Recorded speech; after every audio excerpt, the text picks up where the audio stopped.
일본 부동산 시장이 무너졌습니다. 그날 단 24시간 수천억 원이 통째로 빠져나갔습니다. 그 중심에는 놀랍게도 은퇴한 일본 할머니 3명이 있었습니다. 도쿄를 떠나 한국 시골로 이주한 충격적인 선택. 이건 단순한 이민이 아닙니다. 일본 정부가 직접 개입한 전대미문의 사건 지금부터 공개합니다. 저는 사유리예요. 도쿄에서 일본어 한국어 번역가로 일했었어요. 조용한 삶을 살고 있었죠. 회의를 번역하고 여행객들을 도와주고 가끔은 회사들과 일하기도 했었어요. 그렇게 흥미진진한 일은 아니었어요. 하지만 어느 가을 아침이 모든 걸 바꿔놓았어요. 오전 10시쯤이었어요. 호텔 접수원으로부터 전화를 받았어요. 그분이 말씀하시길, 아주 특별한 손님이 한국어 번역가가 필요하다고 하세요. 지금 당장이요. 최상층이에요. 임페리얼 호텔이요.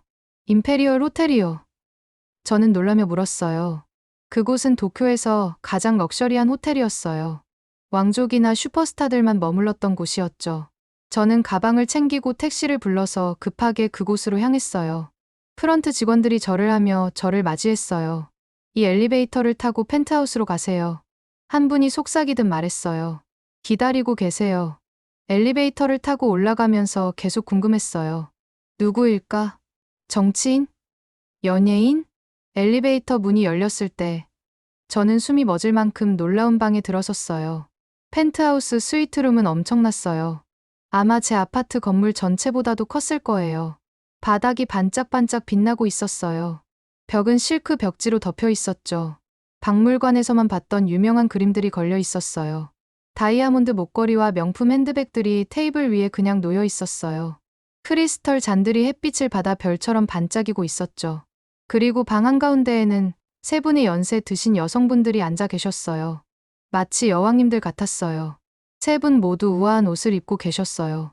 부드러운 실크 옷에 깨끗한 하얀 장갑, 목에는 진주 목걸이를 하고 계셨죠. 하지만 그분들의 눈빛은 다른 이야기를 하고 있었어요. 그분들은 친절하게 미소 지으셨어요. 가운데 앉으신 분이 먼저 말씀하셨어요. 와주셔서 고마워요. 저는 스기하라 미야코예요. 그분은 우아하게 손을 내밀어 주셨어요. 그러고 나서 다른 2분도 자기소개를 하셨어요. 저는 호시노 에리코예요. 그리고 저는 후쿠다 아야노예요. 저는 침착하려고 노력했지만 속으로는 정말 충격받았어요. 신문에서 본 이름들이었거든요. 미야코 씨는 세계적으로 유명한 화장품 회사의 사장이셨어요. 에리코 씨는 도쿄에서 가장 부유한 부동산 투자가 중 한 분이셨죠. 아야노 씨는 일본 최고의 병원 그룹 중 하나를 세우신 분이셨어요. 이 여성분들은 전설이었어요. 억만장자들이요. 비즈니스계의 아이콘들이었죠. 그런데 왜 그분들이 저를 필요로 하실까요? 미야코 씨가 다시 말씀하셨어요. 목소리는 부드러웠지만 힘이 있었어요. 저희가 한국으로 이주하고 싶어요. 저는 눈을 깜빡였어요. 한국으로 이주 하고 싶으시다고요? 저는 천천히 되물었어요. 네. 에리코 씨가 고개를 끄덕이셨어요. 하지만 서울이 아니에요. 아야노 씨가 덧붙이셨어요. 저희는 작은 마을에서 살고 싶어요. 산속 어디든지요. 저는 어쩔 수 없이 살짝 눈살을 찌푸렸어요. 하지만 한국은 일본과 많이 달라요. 저는 조심스럽게 말했어요. 특히 시골은요.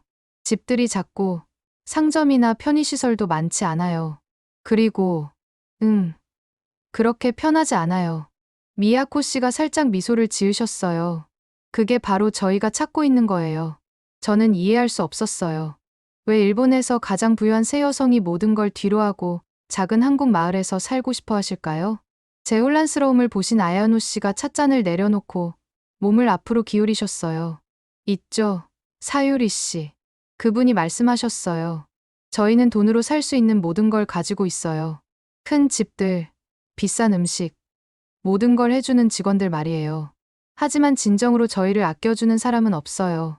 에리코 씨가 덧붙이셨어요. 뭔가 필요할 때가 아니면 아무도 연락하지 않아요. 미야코 씨가 말씀하셨어요. 아야노 씨가 슬프게 고개를 끄덕이셨어요. 제 자식들은 명절에만 와요. 그마저도 돈 얘기를 하려고 오죠. 제 의사 선생님도 제 건강보다는 건강보험 얘기를 더 많이 해요. 그분은 자신의 손을 내려다 보셨어요. 완벽하게 매니큐어가 되어 있었지만 살짝 떨리고 있었어요. 가끔은 제가 은행 같다는 느낌이 들어요. 사람이 아니라 말이에요. 방이 조용해졌어요. 그때 미야코 씨가 제가 절대 잊을 수 없는 말씀을 하셨어요. 지난주에 한국 다큐멘터리를 봤어요. 할머니들이 함께 김치를 담그는 모습이 나왔어요. 바닥에 앉아서 웃으면서 서로 도와주고 계셨어요. 그렇게 행복해 보이시더라고요. 정말 행복해 보이셨어요. 에리코 씨가 속삭이셨어요. 많은 걸 가지고 계시지는 않았지만 아야노 씨가 말씀하셨어요. 서로가 있었어요. 그때 깨달았어요. 이 여성분들은 그냥 부유한 게 아니었어요. 갇혀 계셨던 거예요. 자신들의 부에 갇혀 계셨어요. 텅 빈 집들에 갇혀 계셨고 황금 세장에 갇혀 계셨어요. 그분들은 더 많은 걸 원하지 않으셨어요. 덜한 것을 원하셨지만 의미가 있는 걸 원하셨어요. 관계를 원하셨어요. 미야코 씨가 창밖을 내다보셨어요. 도쿄의 스카이라인이 보석함처럼 반짝이고 있었어요. 저는 70년을 살았어요. 그분이 말씀하셨어요. 하지만 진정으로 살아본 적은 없는 것 같아요. 침묵이 흘렀어요. 그러고 나서 그분이 저를 다시 돌아보셨어요. 저희는 결정했어요. 시작할 수 있게 도와주세요. 그 순간 저는 깨달았어요. 이건 그냥 또 다른 번역 일이 아니었어요. 이건 용감한 일의 시작이었어요. 드문 일의 시작이었죠. 한때 모든 걸 가졌던 새 여성이 모든 걸 포기할 준비가 되어 계셨어요. 돈으로는 절대 살 수 없는 것을 위해서 말이에요. 그렇게 저희 한국 여행이 시작되었어요. 일주일 후에 저희는 한국으로 날아갔어요. 할머니들은 비행기에서 긴장해 보이셨지만 동시에 설레어하고 계셨어요. 평소에 하시던 진주 목걸이나 명품 옷은 입지 않으셨어요. 대신에 수학여행 가는 것처럼 간단하게 차려입으셨죠. 인천공항에 도착했을 때 저희는 서울에 머물지 않았어요. 대신에 벤에 타고 강원도 산속으로 긴 여행을 시작했어요. 시골로 깊숙이 들어갈수록 높은 건물들이 사라져갔어요. 대신에 푸른 언덕들과 논, 빨간 지붕의 작은 집들이 보였어요. 바람에 흔들리는 나무들과 길가에 작은 개울들이 있었어요. 공기가 신선했어요. 하늘이 넓고 맑아 보였죠. 드디어 거의 4시간을 달린 후에 작은 마을에 도착했어요. 벤이 들꽃이 늘어선 좁은 길 앞에서 멈췄어요. 새할머니가 천천히 내리셨어요. 가벼운 코트를 입고 작은 가방을 들고 계셨어요. 여전히 고급스러웠지만 너무 화려하지는 않았죠. 마을 사람들이 바라봤어요. 어떤 분들은 채소 따는 일을 멈췄고 다른 분들은 문 뒤에서 살짝 내다봤어요. 몇몇 아이들은 관광객인가요? 라고 속삭이며 가리켰어요. 바로 그때 강인해 보이는 할머니 한 분이 저희 쪽으로 걸어오셨어요. 간단한 조끼와 고무신을 신고 계셨어요. 머리는 짧고 하얗게 새어 있었죠. 누구세요? 그분이 궁금해하는 미소를 지으며 한국어로 물으셨어요. 저는 절을 하고 대답했어요. 일본에서 왔어요. 이 할머니들이 마을을 보러 오셨어요. 일본이요? 그분이 눈썹을 치켜 올리며 되물으셨어요. 할머니들을 자세히 보시더니 웃으셨어요. 왜 여기 와요? 저희는 특별한 게 없어요. 바다도 없고 궁궐도 없고 그냥 감자랑 사람들 뿐이에요. 제가 대답하기 전에 아야노 씨가 깊게 숨을 쉬고 앞으로 나서셨어요. 천천히 어색한 한국어로 말씀하셨어요. 저희가 배우고 싶어요. 어떻게 사시는지 배우고 싶어요. 그 할머니가 크게 웃으셨어요. 그럼 그분이 말씀하셨어요. 얼마나 버티는지 봅시다. 그분의 이름은 금순 할머니였어요. 그렇게 저희는 마을에 환영받았어요. 다음 날 아침 모든 게 바뀌었어요. 할머니들이 일찍 일어나셨어요. 머리에 스카프를 두르고 고무장갑을 끼셨어요. 다이아몬드 반지를 빼고 핸드폰도 뒤에 두고 오셨어요. 준비됐어요. 미야코 씨가 미소를 지으며 말씀하셨어요. 저희는 함께 마을 뒤쪽 밭으로 걸어갔어요. 해가 막 떠올랐어요. 이슬이 식물들을 작은 수정처럼 덮고 있었어요. 오늘은 상추를 심어요. 금순 할머니가 말씀하셨어요. 상추요? 에리코 씨가 물으셨어요. 샐러드용. 그런 거요? 금순 할머니가 작은 삽을 건네주셨어요. 살기 위한 거예요. 그분이 대답하셨어요. 할머니들이 일을 시작하셨어요. 미야코 씨가 흙바닥에 무릎을 꿇고 작은 구멍들을 파기 시작하셨어요. 아야노 씨가 상추 모종을 흙에 조심스럽게 심으셨어요. 에리코 씨는 이마에 땀을 닦으며 주위를 둘러보시더니 놀라워하셨어요. 힘들어요. 그분이 말씀하셨어요. 하지만 기분이 좋아요. 나중에는 고추를 땄어요. 아야노 씨가 실수로 고추 하나를 떨어뜨렸는데 닭이 쫓아가자 깔깔거리셨어요. 야, 그분이 웃으며 말씀하셨어요. 그 고추는 제 거예요. 점심시간이 되자 모두가 피곤하고 배가 고팠어요. 마을 아주머니들이 나무 아래에 앉자고 하셨어요. 밥그릇과 김치, 콩나물국을 가져다 주셨어요. 오늘은 초밥이 없네요. 에리코 씨가 속삭이셨어요. 괜찮아요. 미야코 씨가 말씀하셨어요. 저희는 모두 집자리 위에 다리를 접고 앉았어요. 테이블도 없고 고급 은수저도 없었어요. 그냥 손과 젓가락, 그리고 마음뿐이었어요. 김치가 매웠어요. 아, 에리코 씨가 기침을 하셨어요. 타요. 마을 아주머니들이 친절하게 웃으시며 물을 건네주셨어요. 하지만 에리코 씨가 미소를 지으셨어요. 하지만 맛있어요. 미야코 씨가 따뜻한 밥과 국을 천천히 한 숟가락 드셨어요. 미소 짓는 여성들의 둥근 원을 둘러보셨어요. 어떤 분들은 주름이 있었고 어떤 분들은 거친 손을 하고 계셨어요. 하지만 모두 다정한 눈을 가지고 계셨어요. 갑자기 그분의 뺨에 눈물이 흘러내렸어요. 모두가 먹는 걸 멈췄어요. 미야코 씨. 제가 물었어요. 그분이 천천히 고개를 저으시며 동시에 웃고 우셨어요. 이번이 처음이에요. 그분이 부드럽게 말씀하셨어요. 제 돈은 신경 쓰지 않고 제 웃음만 신경 써주는 사람들과 함께 밥을 먹는 게 말이에요. 제가 그분의 말을 번역해드리자 모든 분들이 조용해지셨어요. 그때 금순 할머니가 손을 뻗어 그분의 손을 토닥이셨어요. 이전에 뭘 가지고 있었든 상관없어요. 그분이 말씀하셨어요. 이제 그냥 할머니예요. 저희 중 한 분이에요. 그날 오후에 아름다운 일이 일어났어요. 할머니들이 함께 웃으셨어요. 정말로 웃으셨어요. 도쿄 파티에서 하던 예의상 공허한 웃음이 아니었어요. 깊고 진짜이며 배가 아플 정도로 흔들리는 웃음이었어요. 설거지를 도와주셨어요. 언덕에서 뛰노는 염소들을 보셨어요. 마을 아이들이 노래하는 걸 들으셨어요. 핸드폰 확인하는 걸 잊으셨어요. 도쿄를 잊으셨어요. 그리고 몇 년 만에 처음으로 완전히 자유로워 보이셨어요. 해가 질 때 저희는 게스트하우스로 돌아갔어요. 아야노 씨가 하늘을 보며 속삭이셨어요. 이렇게 많은 별을 본 게 수십 년 만이에요. 미야코 씨가 미소를 지으며 말씀하셨어요. 다시 와도 된다고 하실까요? 에리코 씨가 고개를 끄덕이셨어요. 머물러도 된다고 하셨으면 좋겠어요. 저는 아무 말도 하지 않았어요. 하지만 마음속 깊이 알고 있었어요. 이건 시작에 불과했다는 걸 말이에요. 일본에 돌아왔을 때 모든 게 다르게 느껴졌어요. 하늘이 회색빛으로 보였어요. 공기가 무겁게 느껴졌어요. 큰 도시들조차 너무 조용하게 느껴졌어요. 할머니들은 도쿄의 아름다운 집들로 돌아가셨어요. 하지만 미소 짓는 대신에 그 어느 때보다 피곤해 보이셨어요.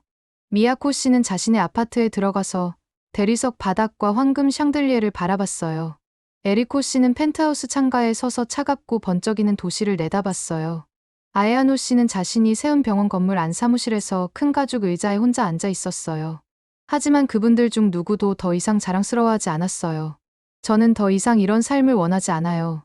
미야코 씨가 조용히 말씀하셨어요. 일주일 후에 그분은 변호사에게 전화해서 회사 주식을 모두 팔라고 했어요. 에리코 씨는 부동산 중개인을 만나서 자신의 고층 빌딩들을 매물로 내놨어요. 아야노 씨는 젊고 똑똑한 의사를 선택해서 병원을 맡기셨어요. 열쇠를 건네주고 떠나셨어요. 가족들이 충격을 받았어요. 정말이에요. 미야코 씨의 아들이 소리쳤어요. 한국 마을 때문에 모든 걸 포기하시는 거예요. 에리코 씨의 딸이 울며 말했어요. 뭘 하고 계신지 아세요?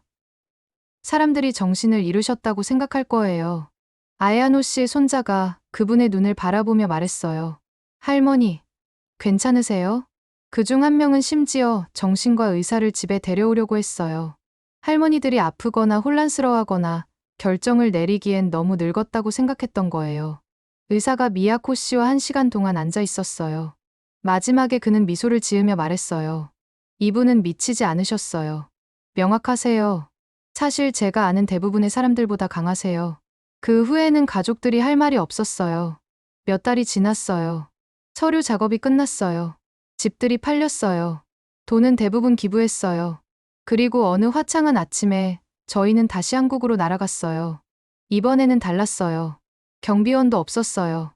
고급차도 없었어요. 비서도 없었어요. 다이아몬드도 없었어요. 그냥 세 분의 연세 드신 여성들이 각자 작은 여행 가방 하나씩 들고 계셨어요. 그리고 평화로 가득 찬 마음을 가지고 계셨죠. 마을에 도착했을 때 마법 같은 일이 일어났어요. 사람들이 기다리고 있었어요. 금순 할머니가 입구에서 두 팔을 활짝 벌리고 서 계셨어요. 어서 와요. 그분이 한국어로 소리치셨어요. 마을 사람들이 박수를 치고 환호했어요. 누군가는 심지어 현수막까지 만들어놨어요. 우리 할머니들 돌아오셨어요. 미야코 씨가 우셨어요. 에리코 씨가 웃으셨어요. 아야노 씨가 깊게 절하셨어요. 그분들은 더 이상 방문객이 아니었어요. 이제 주민이 되셨어요. 미야코 씨는 정원이 있는 작은 집으로 이사하셨어요. 나무 바닥과 낮은 부엌 식탁, 그리고 언덕이 보이는 집이었어요. 뒷마당에 토마토와 고추를 심으셨어요. 매일 아침 정성스럽게 물을 주셨어요. 매일 밤 새꽃이 피면 미소를 지으셨어요. 에리코 씨는 다시 그림을 그리기 시작하셨어요. 하지만 이번에는 도쿄 갤러리의 캔버스가 아니었어요. 큰 나무 아래에서 마을 아이들과 앉아서 스케치북을 나눠주셨어요. 산을 그려보자. 그분이 말씀하곤 하셨어요. 아이들이 그분을 좋아했어요. 에리쌤 할머니라고 불렀어요. 아야노 씨는 작은 보건소의 도우미가 되셨어요. 하얀 가운을 입거나 책상 뒤에 앉지 않으셨어요. 대신에 이웃집 문을 두드리셨어요. 오늘 약 드셨어요? 혈압 좀 재볼게요. 한 할머니에게는 무릎 스트레칭하는 법을 보여주시고 다른 할머니에게는 잠 잘 자는 법을 가르쳐 주셨어요. 병원에서보다 여기서 훨씬 더 많이 웃으셨어요. 그분들은 모두 한국어를 공부하셨어요. 천천히 한 단어씩 말이에요. 처음에는 어려웠어요. 단어를 헷갈리고 사람들을 웃게 만들고 가끔은 포기하기도 하셨어요. 하지만 계속 노력하셨어요. 미야코 씨는 포스트잇에 메모를 적어서 냉장고에 붙여놨어요. 감자 포테이토, 사랑 love, 웃어요 스마일. 매일 한국 음식을 드셨어요. 매운 찌개, 미역국밥, 따뜻한 콩나물국 말이에요. 고무장갑에 고춧가루를 묻혀가며 김치도 다시 담그는 걸 도와주셨어요. 저녁에는 마을에서 함께 산책하셨어요. 새들과 구름, 노을에 대해 이야기하셨어요. 어색한 한국어로 농담을 나누셨어요. 집 나르는 걸 도와주셨어요. 어른들께 절하셨어요. 가족의 일부가 되셨어요. 어느 날 개울가에 앉아 있을 때 에리코 씨가 저를 보며 말씀하셨어요. 사유리 씨, 이제야 알겠어요.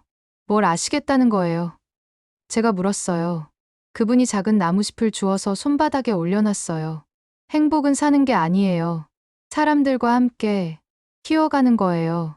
저는 한동안 말하지 않았어요. 그냥 물소리를, 나무 위 새들 소리를, 그리고 제 뒤에서 부드럽게 웃고 계시는 새할머니의 소리를 들었어요. 그 순간 저도 뭔가를 깨달았어요. 그분들은 단순히 옛삶과 작별한 게 아니었어요. 훨씬 더 좋은 것에 안녕이라고 인사한 거였어요. 1년이 빠르게 지나갔어요. 마을의 계절이 바뀌었어요. 눈이 녹아서 봄꽃이 되었어요. 봄이 여름 햇살로 바뀌었어요. 그 모든 시간 동안 미야코 씨, 에리코 씨, 아야노 씨는 머물러 계셨어요. 일하고, 웃고, 한국어를 배우고, 마을 가족의 일부가 되셨어요. 하지만 또 다른 일도 일어났어요. 소문이 퍼졌어요. 누군가가 한국 마을로 이사한 부자 할머니 세 분에 대한 블로그 글을 썼어요. 빠르게 퍼져나갔어요. 그러고 나서 일본 신문들이 기사를 쓰기 시작했어요. 도쿄, 오사카, 심지어 홋카이도 사람들까지 그 얘기를 하고 있었어요. 곧 방문객들이 오기 시작했어요. 카메라를 든 관광객들이 아니었어요.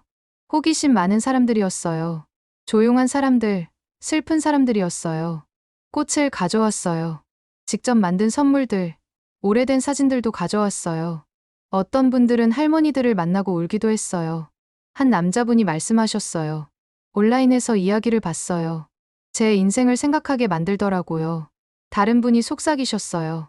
하루 종일 일하는 게 지쳤어요. 당신들처럼 살고 싶어요. 어떤 방문객들은 하루만 머물렀어요. 다른 분들은 일주일 동안 머물렀어요.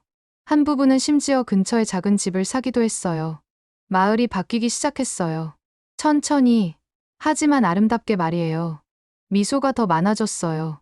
함께 나누는 식사가 더 많아졌어요. 밖에서 노는 아이들이 더 많아졌어요. 밭일을 도와주는 손길이 더 많아졌어요. 그때 누군가가 아이디어를 냈어요. 축제를 만들어요. 한국과 일본을 함께 축하하는 날 말이에요. 마을 어른들이 그 얘기를 하셨어요. 젊은 사람들이 도와주겠다고 했어요. 모두가 동의했어요. 한일의 날이라고 불렀어요. 한일 우정의 날이라는 뜻이었어요. 큰 날이 늦여름에 왔어요. 하늘이 맑고 파랬어요. 부드러운 바람이 나무들 사이로 불고 있었어요. 마을이 흥분으로 들썩이고 있었어요. 나무 기둥에 현수막이 걸렸어요. 하나에는 친구는 나라를 넘는다 라고 써 있었어요. 한국 할머니들은 색깔 고운 한복을 입으셨어요. 일본 방문객들은 가벼운 유카타를 입었어요. 무지개가 살아 움직이는 것 같았어요. 축제는 큰 김치찌개 냄비로 시작됐어요. 그리고 일본 된장국도 있었어요. 주먹밥, 전, 달콤한 차, 장아찌를 나눠 먹었어요. 미야코 씨가 음식 테이블에 서서 보리차를 따라주고 계셨어요. 작은 남자아이에게 미소를 지으며 한국어로 말씀하셨어요. 많이 드세요. 다음에는 음악이 있었어요. 마을 청소년 중 한 명이 기타를 연주했어요. 일본 방문객이 플루트를 가져왔어요. 양쪽 나라의 노래들을 섞어서 연주했어요. 사람들이 박수를 치고 몸을 흔들고 심지어 춤도 췄어요. 에리코 씨도 춤을 추셨어요. 한국 아이 둘과 손을 잡고 빙글빙글 돌았어요. 아야노 씨는 연세 드신 한국 할아버지가 그늘에 앉도록 도와드리고 찬물을 가져다 드렸어요. 모든 말을 다 이해할 수는 없었지만 모두가 그 마음은 이해했어요. 기쁨, 평화, 가족. 그리고 하루가 거의 끝날 무렵에 특별한 일이 일어났어요. 마을 어른이 미야코 씨를 무대로 부르셨어요. 미야코 씨. 그분이 말씀하셨어요. 한 말씀 해주세요. 미야코 씨가 천천히 마이크로 걸어가셨어요. 긴장해 보이셨어요. 일주일 내내 한국어를 연습하셨거든요. 하지만 말씀하실 때 목소리는 안정되어 있었어요. 저는 마음의 슬픔을 안고 도쿄를 떠났어요. 그분이 말씀하셨어요. 외로웠어요. 제 인생에 색깔이 없는 것 같았어요. 하지만 여기서 행복을 찾았어요. 이 마을에서요. 큰 집이나 돈 때문이 아니라 여러분 때문이에요. 그분이 잠시 멈추셨어요. 웃어주셨어요. 가르쳐 주셨어요. 받아주셨어요. 그분의 눈에 눈물이 고였어요. 깊게 절하셨어요. 사람들이 박수를 쳤어요. 그러고 나서 몇몇이 일어나서 더 세게 박수를 쳤어요. 몇 분이 눈을 닦으셨어요.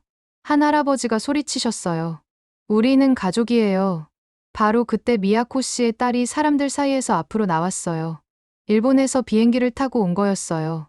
처음에는 어머니의 선택을 지지하지 않았었어요. 하지만 이제 미야코 씨를 보며 미소를 지었어요. 엄마가 맞았어요. 그분이 부드럽게 말했어요. 이렇게 행복한 엄마를 본 적이 없어요. 그때 작은 손녀가 달려와서 미야코 씨의 다리를 껴안았어요. 할머니, 매년 여름에 와도 돼요? 모두가 웃었고 미야코 씨는 울면서 동시에 웃으며 고개를 끄덕이셨어요. 오늘도 미야코 씨, 에리코 씨, 아야노 씨는 여전히 마을에서 살고 계세요. 새소리에 일찍 일어나세요. 마당을 쓸고 정원에 물을 주고 따뜻한 국을 끓이세요. 이웃들과 웃으시고 함께 식사를 나누세요. 더 이상 돈으로는 부자가 아니에요. 하지만 사랑으로, 우정으로, 진짜 삶으로는 부자예요. 더 이상 혼자가 아니에요. 더 큰 것의 일부예요. 마을에, 가족에, 두 나라를 잇는 다리의 일부 말이에요. 아야노 씨가 저희가 노을을 보며 앉아있을 때 한 번 저에게 말씀하셨어요. 일본을 떠나면서 잃은 건 아무것도 없어요. 정말 중요한 게 뭔지 찾았을 뿐이에요. 그리고 그것이 독자 여러분, 가장 소중한 보물이에요. 오늘의 사연은 여기까지입니다. 앞으로도 감동적인 이야기로 찾아올게요. 구독과 좋아요, 알림 설정 꼭 부탁드립니다. 다음 이야기도 많이 기대해 주세요. 오늘도 시청해 주셔서 감사합니다.